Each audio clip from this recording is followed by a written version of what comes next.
now time for The Viewing Room with Adam and Ethan.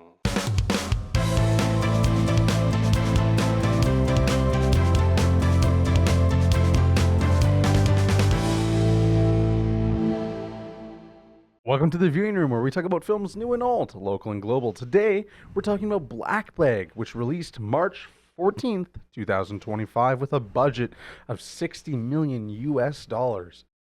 Oh. I mean, not ooh. That seems like a lot, doesn't it? I think probably Cate Blanchett and Michael Fassbender probably. Yeah. Took home a substantial paycheck. Yeah. Right now, though, it's still early. We've only grossed $30 million as of 2 days ago. I think they should have put more of that money into the marketing. Yes. I never went to this movie seeing a single trailer. Nope.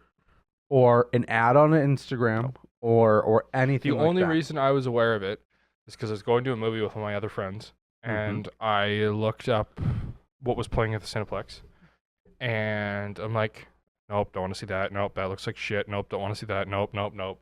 Oh, what's that? Never even heard of it before. Like, same as you, never heard of it. Didn't know what it was. I only saw the poster, like, leading up to it. Yeah. Yeah, and so I looked up the trailer, read the descriptions. I'm like, oh, that looks interesting. So, yeah, it was like completely undermarketed. Like, and I think if it had been marketed better, it would have done well. I only heard things about it because I had a friend who I went and saw it with who was interested in seeing it and had known things about it. But yeah, like, I wasn't really, I wasn't privy to a lot of that information, right? And I'm just looking up here the synopsis. I always forget to do that before. Tusk. Basically, the way I described it to people was Mr. and Mrs. Smith, which we have reviewed. I think it was episode 2 or 3. Go check that out. Mr. and Mrs. Smith, but instead of solving problems with bullets, they solve them with words. Yes. Until the very end. Yes. If you're interested in spy movies and like kind of like maybe some of that verbal jousting stuff that we talk about, this is a movie for you. But if you're into spy movies like James Bond, with fancy gadgets and car chases, you're not getting that. No. You're getting 14-page dinner scenes with verbal exposition and little bits of foreshadowing. Yeah. I think this movie could have used more foreshadowing, actually, in a way, because I think it could have been a little bit more creative. Yeah. And I'll talk about that later, because there's some things that are just like a little bit missing. I really like this movie, but there's some things that I thoroughly enjoyed it, especially compared to some of the other things that have been coming out. Like, I didn't feel like I wasted my money when I went to this, right? No, it was very quick too. Well, that's the other thing, is it when it was done, I was like, I wonder how long this movie was. Like, I completely lost track of time. I'm like, it would have been about 2 hours. Nope, it was an hour and a half. Not even. Yeah. When you factor in the credits and everything, it wasn't even an hour and a half. Yeah. I don't go on my phone in the movies. That's so dumb. But sometimes you take a quick peek at the time or something. Well, I do that with my watch. Like I always say, to me, a measure of how into a movie I am, or how well a movie can hold me, is how many times do I look at my watch during the movie, right? Yeah. If I don't look at my watch at all, then it's held me. But if I'm every 10 minutes I'm looking at my watch, then. Yeah, and I feel like I've been to a few movies this year where I may have definitely done a quick peek at the old phone just to see what time it was. Yeah. Just because man, this is kind of long. Yeah, right. But no, this one went by really fast. Dare I say, maybe it could have been longer. As someone who likes short movies, I'll talk about this. There's a little bit more that I maybe would have liked to see that I think could have been a 2-hour movie, but holy crap, this is a good 2-hour movie. I'm curious what they would have cut, what the original, the director's cut would have been. I don't have any information on that. I don't either. I'd be curious to see that. The other thing I was gonna say. Oh, maybe I'll wait for that. But okay, no, you know what? I don't think this film deserves a sequel. Just so you know. I don't think it will get a sequel, and I don't think a sequel would do it justice. I don't think it will, and I don't want it.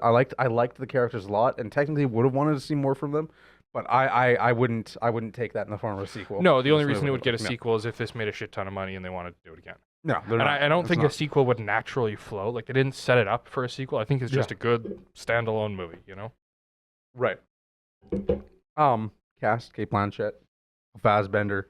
That $31 million gross is who was the other guy in it? Who? Big name. James, bigger name. Arthur, Zoe. I don't remember which character. Freddy. Let me look it up. You read the synopsis while I'm looking this up. Okay. I'll read the synopsis. Okay. When his beloved wife Catherine is suspected of betraying the nation, intelligence agent George Woodhouse faces the ultimate test: loyalty to his marriage or his country. Bum, bum, bum. Oh yeah, Gustav Skarsgård. It was just that small role, and then also Pierce Brosnan, small role. Yeah, those two.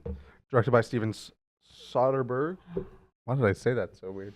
I don't know. I'm just really good at that. This is based in UK, obviously. Yeah. At the NCSC, which is the National Cyber Security Center, which is a real thing in the government of UK. It's like their main intelligence agency. Besides MI5 and MI6. I thought that would have been like the version of the CIA, but no, it's not. It's like the national security whatever for the states instead. That's like what would the reference be? The States has a lot more organizations than most countries. Yeah. Yeah. I'm going to get into a fact. I don't have many facts for this. I just want to say something that's cool is most intelligence agencies in the world hire therapists. Oh. Which is pretty cool. Like a little fact, like in this movie, they have Dr. Zoe, who's like the therapist that all the characters like confide in and do counseling and stuff like that. Who's still as fucked up as the rest of them. Right. But yeah, that's like a real thing that because they don't want their agents talking to therapists outside, you know what I mean? They hire and employ therapists like sworn to secrecy inside the facilities, which is cool. Very interesting. Maybe it's still even dangerous because I feel like that's like the perfect way to get very valuable information that otherwise wouldn't be stated. Yeah, but if you're getting hired by a government agency of any kind, no less than an intelligence agency, the amount of checking and backgrounds and everything are astronomical. Yes, I would assume. Yeah, this is very interesting because it's just so unique. I think if you like it's just different, right? Like just different from normal spy action mainstream movies. If you like car chases and gunfights, you're not going to get any of that. It's just dialogue. I don't know. I really like the it's like a instead of a battle of brawn, it's a battle of brains. You know, like it's there's certain level of like in intellect in the characters, and it's just verbal jousting, like you said. It's I don't know. I like it. It's good. I'll take a good action sequence any day, right? Good car chases, lots of explosions, but there's something about it where it's just like scratches that itch, you know? Right. Part of it makes it harder to justify an inflated budget like $60 million because you're like, okay, hold on a second here, right? Like if the James Bond movies are $100 million, like, okay, I get it. It's a ton more money, but this film's a pretty short film too, like an hour and a half. I feel like though that they probably had a lot of takes. I just have this feeling like there was a lot of takes in this movie. Okay. And I don't even know why. I wonder if maybe part of it, like, I don't know. It just seemed to me like there was a lot of the vibe of the movie was they did it until they got it right. You know, not just like, oh, that was good. Like, no, that was exactly what I wanted. It just feels like it has that kind of precision. But then again, like, there's only like 3 locations really. You've got the office, like general locations. You got the office, you got the lake with the fishing boat, and you got their home. Yeah, but you also have like Zurich and car. Yeah, there's a few other. There is a car explosion. There is a car explosion, but another interesting thing, and I lost it actually. Never mind. Very interesting. Yeah, I was so prepared to drop some heat, and that just completely left my brain because you made a good point. It was the earth-shattering kaboom. It was supposed to be an earth-shattering kaboom. No, there is like some cool satellite stuff like that. Yeah. But yeah, like I guess there isn't like a ton of locations, is there? Not really. I mean, like compared to a James Bond movie, there isn't really that many locations. Yeah. Yeah, interesting. Okay. Let's go through a plot. Yeah. Okay, so I'm going to list off some characters to make this a little bit more simple. Okay. We have Catherine and George. They're a married couple. Okay. They both work at NCSC. We have Dr. Zoe, who's like the NCSC therapist. We have Freddie, who is, he works at NCSC. Yes, NCSC. He's kind of a little hot-headed, but younger. He's intelligent, whatever. Still, we have James. James is another guy who is dating Zoe, the therapist. Works at NCSC, but he's also married. Or no, they're right. That's right. They're just no. He's not dating Zoe. He's dating the satellite operator. What's her name? I forget that. Right. But it turns out he's actually sleeping with the therapist behind her. He's sleeping with her. Freddie is the one cheating. Yeah. Not No, James. they both are, remember? Not James. Yeah. What? They both are. What? Yeah. Freddie and James are both sleeping with a therapist. Right. But James is dating.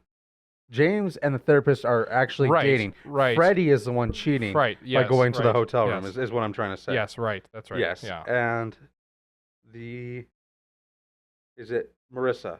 I think is the lady, right? I think it's Marissa. Yeah. I think it's Marissa. Something like that. I don't remember their names. I know there's a I saw this movie lot. a couple days ago. Big ensemble, right? Yeah. And when you watch the movie a few days before you record the episode, you're like, whoa. Yeah. I do think I'd see this again. Like I'd definitely watch this again. I feel like. I wouldn't go to the theater again for it, but I would. I agree with that. I would watch it again for sure. Yeah, I'd watch it on like the Cineplex store for $6. Mm-hmm. Yeah. Yeah. It's not Deadpool and Wolverine level of go watch it again. Yeah. Because you and I both went back and saw that multiple times in the theater. I saw the movie 3 times in the theater. Yeah, I saw it twice in the theater, and I have zero regrets. Yeah, honestly, like I had a good time. It's nice going to a movie where, you know what I mean. You just have a fun. Have a fun time watching it. Yeah, right? it's a social movie, and as long as you go with people, you have fun. Yeah, exactly. Yeah. Right? It's not like I was going to study and analyze Deadpool and Wolverine. I was literally just going to hear dick jokes and see some action. And yeah, exactly. Exactly what I paid for. Yeah. Okay, as we break down Black Bag, okay, I've listed off some of those characters, some of the relationships. Marissa is dating Freddie. Freddie is cheating on Marissa with the therapist, Zoe. Zoe's in a relationship with James. Bing, bada, boom. They all work at the security agency, and they're all intelligent people with some flaws. Okay, we basically find out... Some flaws is a light way of putting it. We find out this thing called Severus has been leaked on a little USB.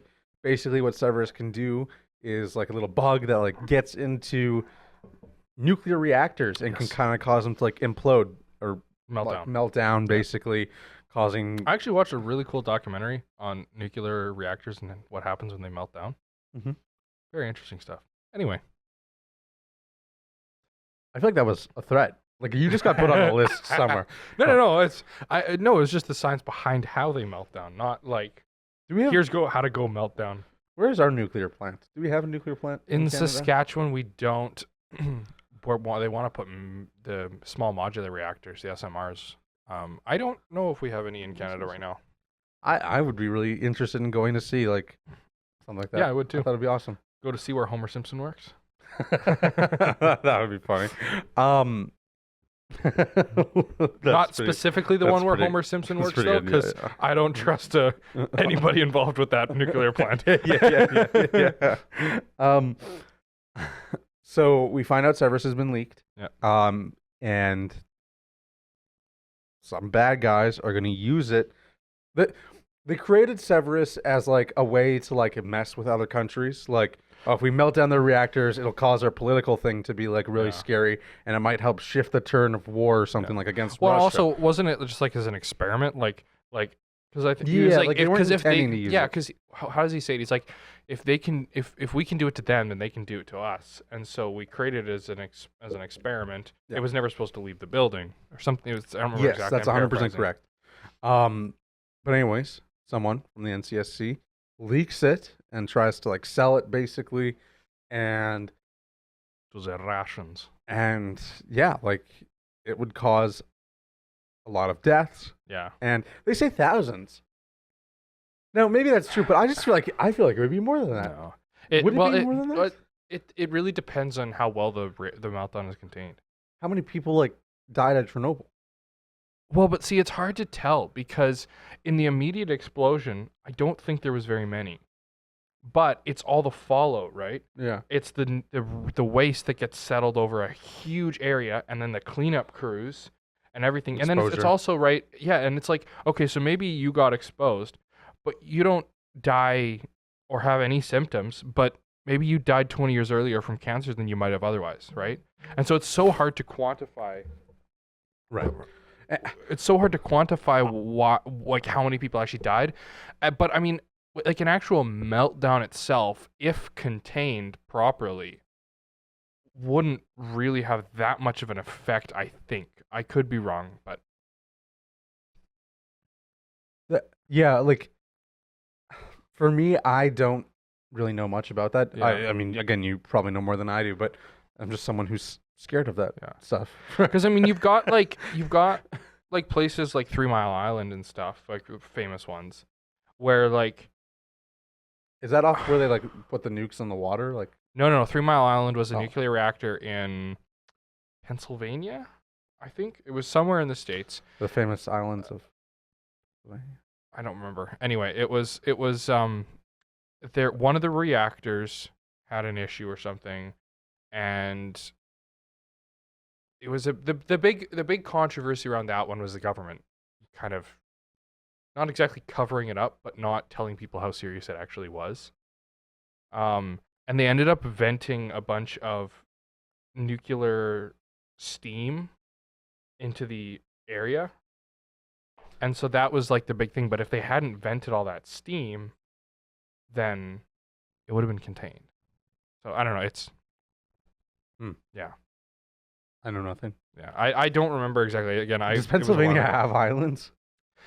It probably wasn't Pennsylvania. I don't remember where now. Yeah, I'm again, I'm not the best at geography either. What I'm gonna do? I'm gonna just this is right. This is just misinformation city, man. Yeah, near Harrisburg, Pennsylvania, released radioactive gases and radioactive iodine into the environment. So the accident began with failures in the non-nuclear secondary system, followed by a stuck open pilot-operated relief valve, which allowed large amounts of water to escape from the pressurized isolated coolant loop. Because basically, a meltdown is when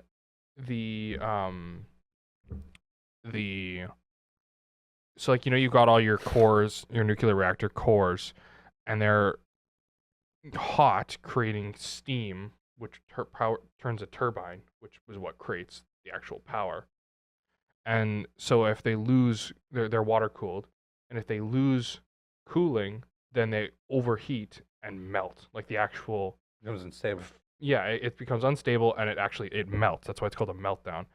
So when the pilot-operated relief valve, large amounts of water to escape from the pressurized isolated coolant loop, the mechanical failures were compounded by the initial failure of plant operators to recognize the situation as a loss of coolant. TMI training and operating procedures left. TMI was the company. It was Thomas something, whatever it was. Training and operating procedures left operators and management ill prepared for the deteriorating situation caused by the loss of coolant accident. During the accident, these inadequacies were compounded by design flaws such as poor control design, the use of multiple similar alarms, and a failure of the equipment to indicate either the coolant inventory level or the position of the stuck open pilot-operated relief valve. So anyway, that's the basic thing. Right. Yeah. Anyway, it's going to be going back online in 2028 with a deal with Microsoft as part of their data center cooling. Oh. So that has a lot of people up in arms. But yeah. Makes you wonder why, how they could make something like that lose power. Couldn't they find a way to have backup power ran by little hamsters and wheels that Well, it wasn't the power loss. It was the actual so there was too much pressure in the coolant loop. So the pilot-operated relief valve, so the operator opened the relief valve to let water out of the loop to lower the pressure, and then that valve got stuck open and let too much water out, So no cool lanes left. Yeah. Yeah. Interesting. Yeah. Really interesting. Yeah. Huh. But then there was Human error. and then there's like, but it wasn't just human error. It was human error compounded by mechanical failure. Yeah. Because they tried to close it, but they didn't. It didn't indicate that it wasn't closed, so they kept losing pressure, if I remember correctly. Or there was an indicator or something. I don't remember all the details now, but that's the basic idea, is that it wasn't like there was a huge explosion. It was that they released radioactive gas, like steam. Well, that's like when I barbecue like hot dogs, and then I realize half an hour after I finish eating that you put the oh shit, the natural gas is there. so I run outside and the backyard smells and I have to turn off yeah. That kind of reminds me of that. Yeah. I would not be good at a nuclear energy plant. I can't even walk around without bumping into a camera in the studio. It'd be a terrible idea for me. Oops! Oh, I wasn't supposed to lean on that. Yeah, exactly. I would be the sole cause. I would, not even intentionally. Like, no, not intentionally. I would be a national threat just out of stupidity. I genuinely don't think. Anyway, that's 3 Mile Island, and that would be what I would assume would happen. I could be wrong. I'm not an expert. Is anyone? We just like explosions. Yeah, there are experts in the world. Yes. I just said that to cope with the fact that I'll never be smart enough to understand nuclear technology. Okay, so Cerberus has been leaked. George is basically tasked with finding the leak. Now, as I say that, initial plot hole. Why did they make George in charge of finding the leak? Why would they do that? Why would the directors put him on charge of the leak when the director, spoiler alert, is in on it? It would make the most physical sense to put James, spoiler alert, who's also in on it, in charge of finding the leak.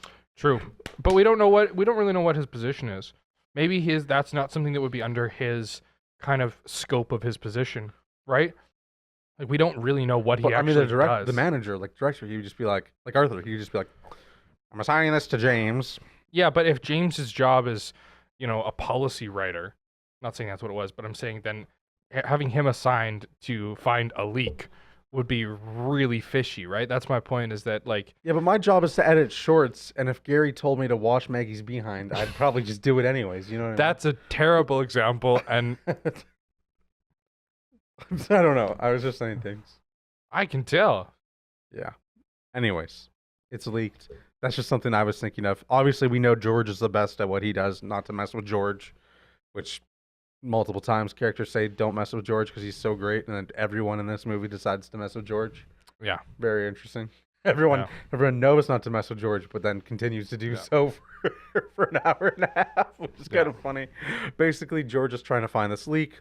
We have a nice little dinner scene. We're kind of meeting some of our characters. They're having a nice little dinner. That's one thing that I really like about this, is that the characters have prior relationships with each other. Yeah.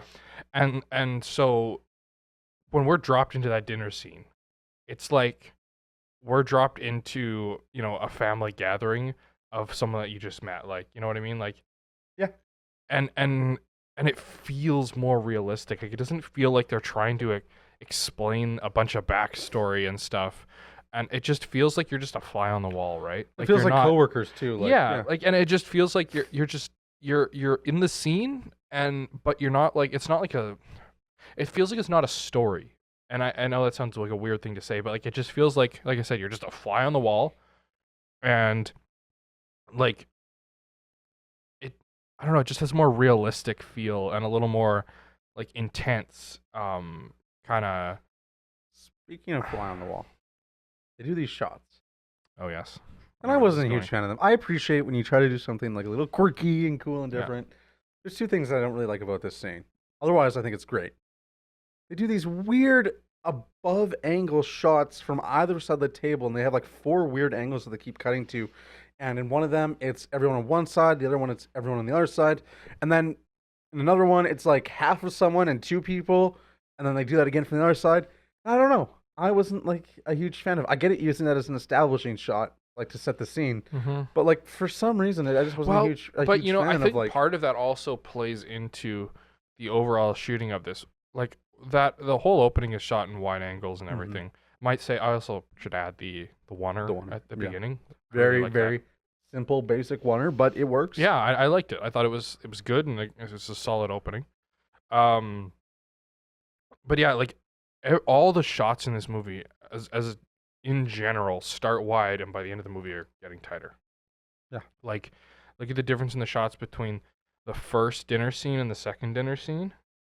And like the first ones are a lot wider than the second ones. Well, I think the editing changes to match more of the dialogue. Where it's like we're trying to figure it out, so it's like quick. Now, there's some foreshadowing in the scene. I feel like a lot of the reveals at the end for who did what just feels like a character saying, "Hey, I did this," instead of like we actually see a little hint of that. Yep. Like obviously showing someone putting the movie ticket in the basket isn't like necessary, but like yeah, it would have been better if they made it more defined. Like, oh, James is stepping away to use the bathroom. Mm-hmm. You know what I mean? Like just something a little more defined, because a lot of it just kind of feels like, yeah, I did this and did this and did this, and we find out with like some foreshadowing that like we know because everyone's been given like a little truth serum, and so we find out that Freddy's cheating, right? And it's just like one of those things where it's like, instead of like maybe doing a shot where we can kind of like see like Dr. Zoe like choking on her wine a little bit, like as a little reveal. It instead like George is like, yeah, and you guys were cheating together, and then we show that as like a cutaway thing instead of like finding out a bit more naturally. You feel like I feel like a lot of the reveals are just reveals because it's cool to have reveals. Yeah. When it like, and they're good. It's interesting, but I feel like it feels like when you watch this movie again, you're not really watching it for a lot of foreshadowing value, because I just feel like a lot of the foreshadowing wasn't as like there wasn't as much as there could have been, right? Yeah. But again, short movie too, right? So when it's not very long, maybe they have to cut some of that stuff out. Anyways, we find out, like I said, Freddy's cheating. Everyone's kind of doing stuff with their lives, whatever. George finds a movie ticket in the wastebasket of his bathroom, and now he's kind of been led to believe that, his wife Catherine is probably sneaking around and doing some fishy stuff. So he starts doing some espionage on her.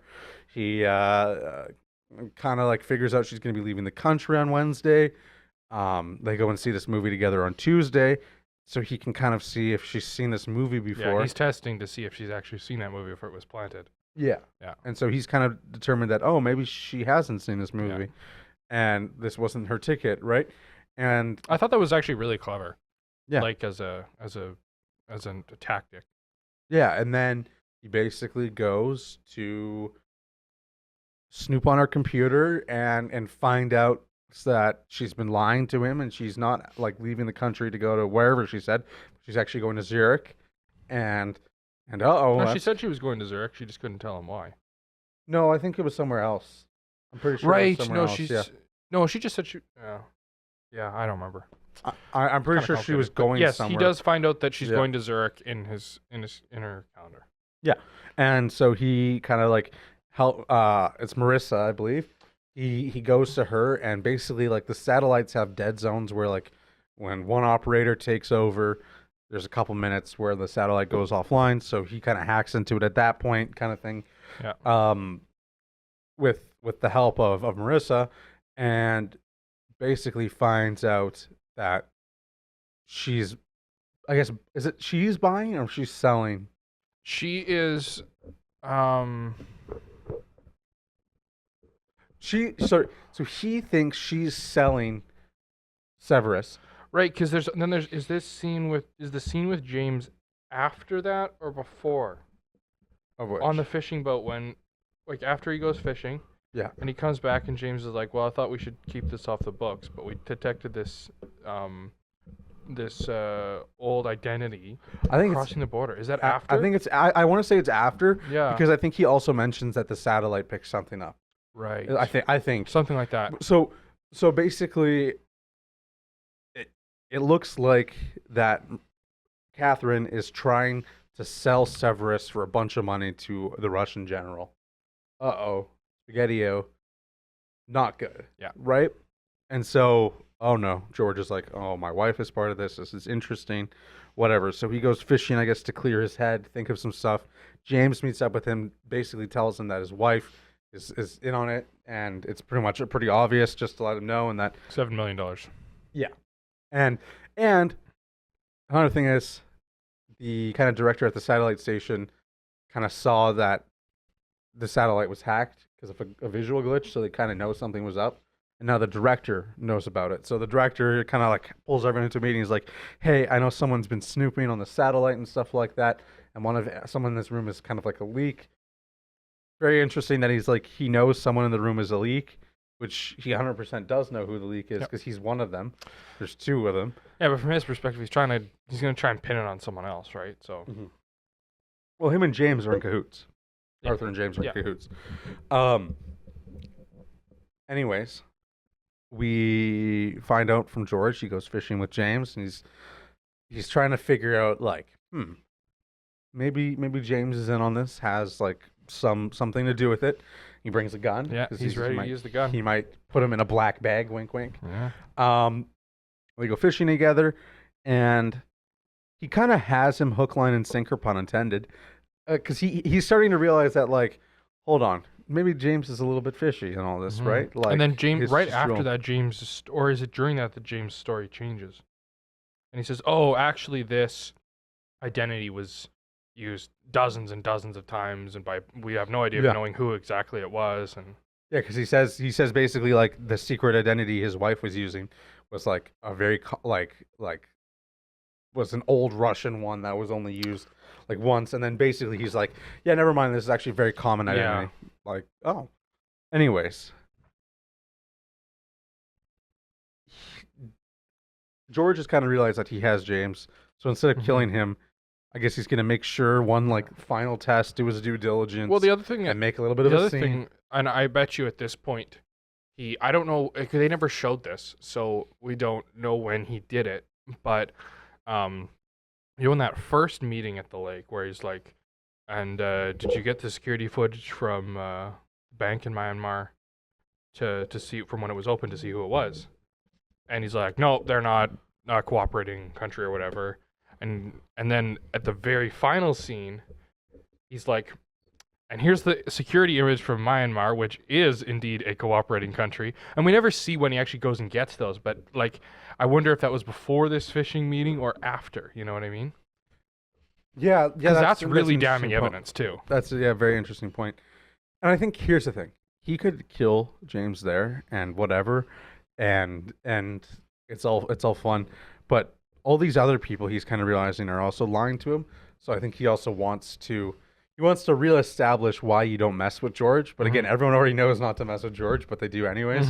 So he's like reestablishing this point, right? So basically, he calls everyone back to dinner again so he can do his like grand reveal, because he found out basically his wife is innocent, and James is kind of pinning the blame on her. Sorry.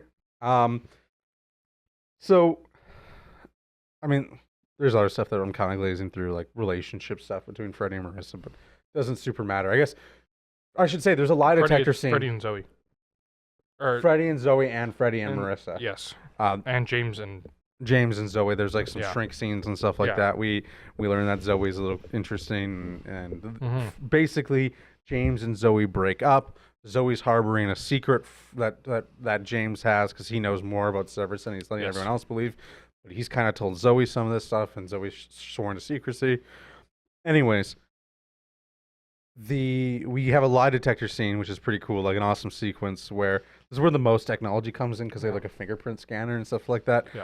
George is just asking them random questions like, are you seated? What's your name? Did you have intercourse this week? So, like random stuff like that to see if they're truthful. And I love how they keep cutting back and forth between the interviews. Like, that was I don't even know why it was good, but it was just a really interesting sequence, right?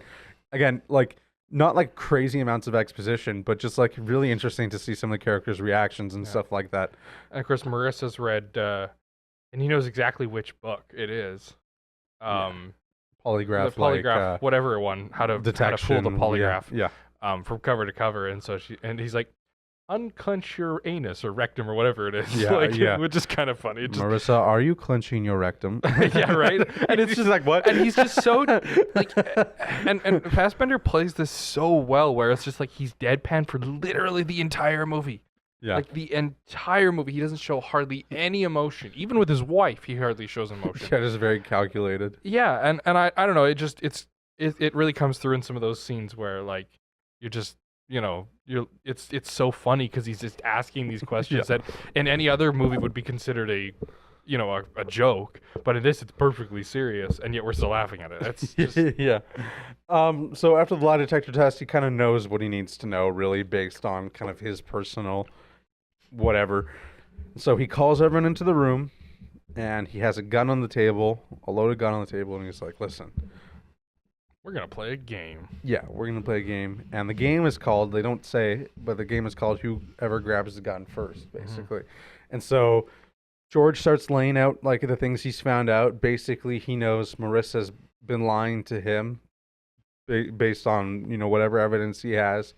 He finds out that Freddie's also been lying because he's been cheating with Zoe, and Zoe's confided on him some information from Severus, but he doesn't want to say because he knows Zoe will basically tell everyone that he's cheating. And then Zoe knows because that James has confided in him, and Zoe's also cheating. So all these characters have information that they're not disclosing to anyone else because they basically have guns to each other's careers, basically, right? Anyways, we find out that yes, the leak is James, and so James grabs a gun and it's filled with blanks, and he tries to kill like Michael or George, and doesn't work. Catherine pulls out a gun from her purse and kills him because she's like, yeah, that was the name of the game. And so James is dead. Everyone's scared. Basically, like, everyone's sworn to secrecy because they could all lose their jobs for what just happened. Mm-hmm. And George is like, yeah, that's why you don't mess with me and my wife. And so they all kind of agree to secrecy. They dump the body in a black bag in the lake. Same place where, there's a nice little detail where Michael Fassbender or George has kind of like caught James in his lie, and then decides to not kill him there, but that's where he like ends up dumping his body, right? So very interesting. There's probably some deeper hidden things there, but I do like the title too. It's clever because there's that meaning of it, black bag, like a body bag, but there's also like, that's what they say. Like that's one of the other subplots of this whole movie, or sub themes, is like, nobody can ever trust anything, because anytime there's like, oh, I'm gonna be out of the country for a week. Oh, what are you doing? Black bag. Yes, that's like a term they use for like, I can't tell 100%, you. 100%, and I should have said that more. That's exactly right. It is a common saying, and there's multiple meanings for that too, because some people use the term black bag as like, oh, that's garbage. Yeah. Right. And filmmaking, right? Like, you hear the term cutting room floor, but they say like, well, where does that footage go? It goes in a black bag. You know what I mean? Yeah. So like unwanted things, trash, disposable, goes in a black bag. But very much like, again, to what you said, like, secrets maybe also go in black bags, right? So yeah, I like the title of this one for sure. Very interesting. What I would have liked to see more, because like I said, they put James 6 feet under, and then there's like a little elevator scene where basically Catherine tells Arthur that she basically knows that he's the leak and stuff like that, and he should resign because they know they can't like really like take him down, but he's already taken down, so he should just resign and retire, and that way they don't need to have a bunch of crazy shenanigans going on, right? Whatever. What I would have actually liked to see with another half hour is now all the characters that have been established and are there, they're all like, they know not to mess with George anymore, and everyone's secrets are out on the table and open, right? But now there's one more leak that they all know is Arthur, and they need to take him down. So I would have liked to see another 30 minutes of them all using their skills together instead of trying to hide things from each other, to all work together now that their secrets are out and take Arthur down. I thought that would have been a really cool thing to try and catch Arthur in the lie and all work together. I thought that may have been like a better half an hour. Yeah, that could have been cool. Because the characters are awesome, and I was telling Dawson this, who I went and saw this movie with, and we were having this conversation like, yeah, we both really enjoyed the characters. We thought they were interesting. Yeah. Pardon me, we would have liked to see more of these characters. And so, well, they're so fleshed out. Like, they feel so real. Like, they're not just like shallow, single-minded, single goal, only there to drive the plot forward characters. They all 100%. Have their own, like, the plot feels natural. Like, it feels like not this movie is trying to prove a point. It feels like we're just taking a glimpse into the lives of this half dozen people, you know? Yeah, no, and that's kind of why I think like it would be a good idea. Show some more of these characters, and like I said, the whole movie they're lying to each other and hiding things, and George is like putting it all out on the table, if you will, and they've all taken down George, and they're all working together now. So it would be really cool instead of just like saying like, oh yeah, you should retire because we know it's you. Actually, like, you know, take him down a bit, like all work together using some the satellites from Marissa and stuff like that, and phone logs and stuff like that, and maybe get him trapped in a therapy session with Zoe or something, right? Like, I don't know. I just feel like that would have been a really cool way of taking down Arthur, add a little bit of runtime to the film, and just like, you know, flesh that final idea out, because they defeat one half of the leaks, right? And then like they're like, oh yeah, we defeated the other leak by basically saying he should retire or whatever because we caught him red-handed. But it's like, to me, that's a little weak because I feel like they've only solved half the problem, really, or they've solved the problem, but it's like, you know what I mean? One of them is kind of just walking away, and so it's like, that's why I feel like it would have been cool to maybe see them take down Arthur and work together as like the smartest guys in the NCSC. But whatever. Handoffs. Like, there's a lot of handoffs. I mean, there's shots of people like grabbing things and walking away, right? Like when Catherine drops a note in the sugar and whatever. But I feel like that's like kind of how I would describe the filmmaking of this too. Like, I just feel like it hands off kind of thing, you know, like, you know, you it's hard to explain, but you get what I'm saying, right? No, like it. Yeah, the progressions feel very natural, and like the way it switches from shot to shot and the way it moves feels very like with the plot. Yeah, and there was a shot that was very soft focus that I didn't like. It was really distracting. In the boathouse scene, the second one, when George is in there, it's all super blurry and bad. And well, that's the one really thing rough about this movie. I spent the first 10 minutes trying to figure out if there's something wrong with my eyes. Yes, I did this at one point, at one of the dinner room shots. Like, well, it's just such a shallow focus the entire time. Yeah. It's just so shallow, and like it's fine once you get used to it, sort of.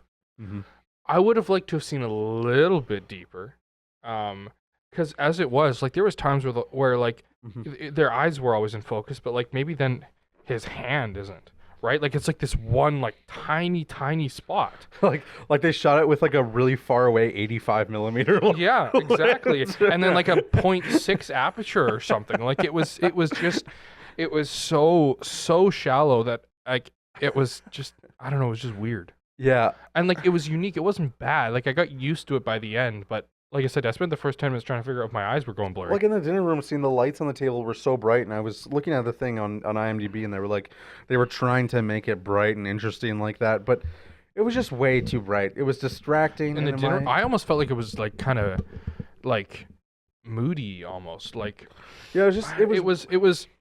But the lighting also is a very interesting thing. Like, there's such a stark contrast between the scenes in the house and the scenes in the office.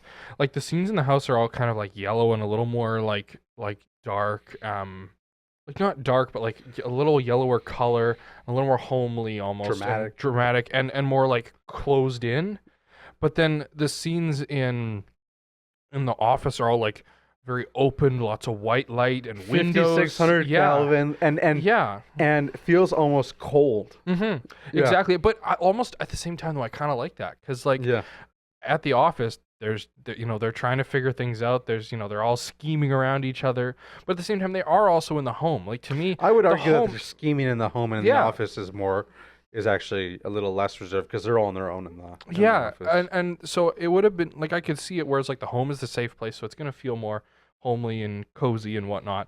But then the office is more hostile. But like you say, a lot more of the actual like confrontations happen in the home. Yeah. So it's a weird one for sure. But and here's the light was so bright because on the table scene too, there's another thing. The focus is on like whatever dish has like the truth serum, whatever. But you can't see any of the food on the table because the lights are so blinding.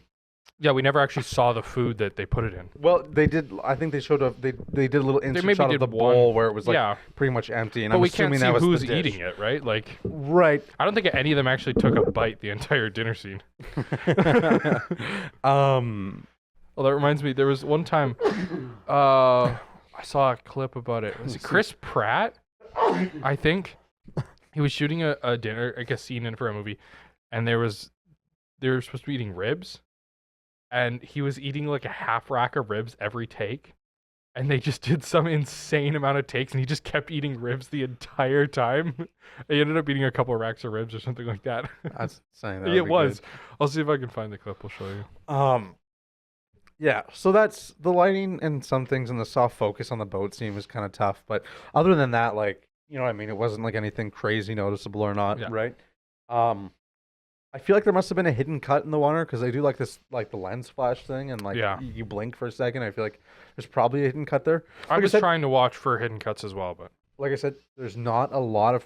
It's not like a very complicated oneer, but I feel like, hey, maybe they did have a little hidden cut. But I do like it where it shows him from the back the entire time until right near the end of it. Like, it feels very much like it draws you in, right? You're like, ooh, who's this? What's this? What's going on here? What's this, you know? Very impractical. Instead of going to the alley where the guy is, he decides to go into the club, walk all the way through the club and a sea of people into the back alley on the other side. Where I'm like, really? Mm-hmm. You want to do spooky spy shit? Why not just like, you know, like meet me on this rooftop at 0500 instead of like, yeah, I'm going to walk through a crowd of people, okay? And I'm going to look them in the eyes. Like in this club, and then I'll go at the back door. You know yes, I know what you mean.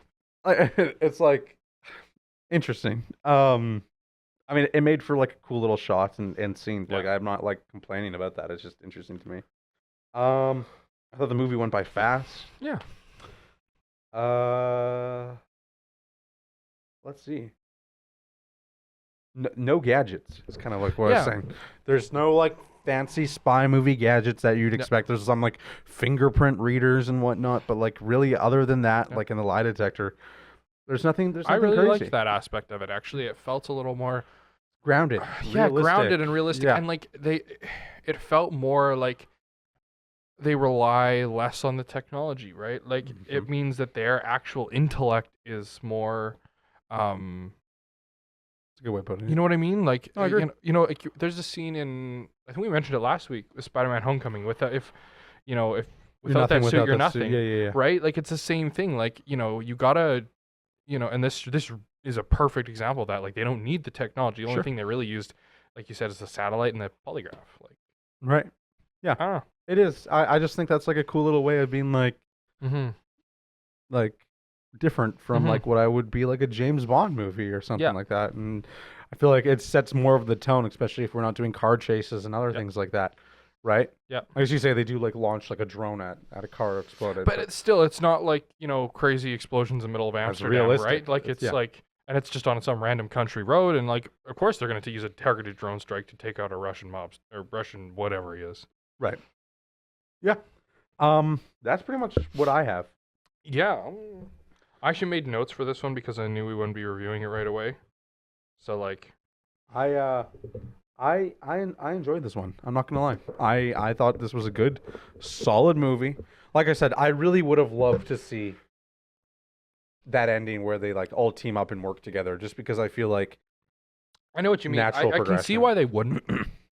In that, like, these characters are all still very suspicious of each other, and that's just kind of the game. So I can understand why they didn't, but I also think it would have worked well if they did. Like, I'm because they all know each other's secrets, and they've all mutually teamed up to understand that James has disappeared, and we don't know why. True, that's very true. Yeah. Write it and get out. Yeah. Did you have anything else? I don't have anything else. We covered everything I wanted to talk about. Go. Yeah. You go first. I really enjoyed this movie. Like I said, I think it had a lot of really interesting technical elements.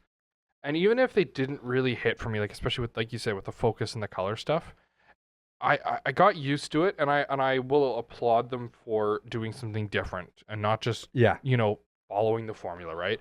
And I think that's something that I want to see more of in modern movies is something different. Like when I saw this movie, I'm like, this is something different, and I think that's really important.